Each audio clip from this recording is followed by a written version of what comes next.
ये तो नहीं हो सकता, सरजनश कर सकता है। ये कौमी असम्बली में हुआ कई मरतबा, और इसी हुकूमत में बैठे हुए राणा तनवीर जब ये चेयरमैन PAC थे, ये लेटर लिखते थे इमरान खान को कि आपके सेक्रेटरी हमारी PAC के सामने नहीं आते। ये तो स्पीकर हैं चौधरी परवेज़ लाई, IG को बुलाएं, चीफ सेक्रेटरी को बुलाएं, किसी भी सेक्रेटरी को बुलाएं। ये कौमी असम्बली के भी वाज़े क़वाइद-ओ-ज़वाबित हैं, लिखा हुआ है कि अगर एक सब कमेटी का चेयरमैन भी किसी को बुलाना चाहे, तो रिकॉर्ड तलब करना चाहे किसी अफसर को, अगर वो आने से इनकार करे तो मजिस्ट्रेट के पावर है, उनको वो समन कर सकता है, उसके वारंट गिरफ्तारी जारी कर सकता है। मैं माजी की मिसाल दूं, जो कि मैं पब्लिक अकाउंट्स कमेटी को बड़े अरसे से कवर कर रहा हूँ।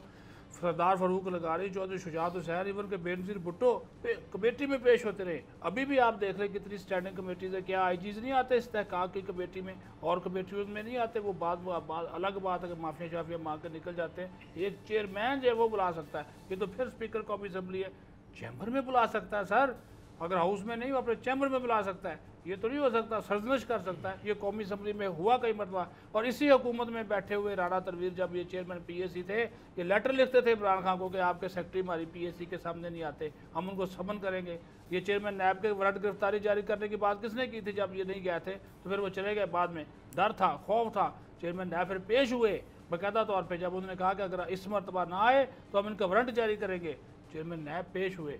ये अगर आपने पार्लियामेंट का तकद्दस वाकई रखना है, बहाल रखना है या उसको मानना है, तो वाकई बात आपकी ठीक है जो आपने शुरू में बात की कि शुक्र है कि आइन यहाँ पे लिखा हुआ है। ना होता तो पता नहीं ये जिस तरह हो रहा है, क्योंकि किसी का कोई हुक्म ही नहीं मान रहा। सब्सक्राइब करें और बेल दबाएं ताकि कोई खबर रह न जाए।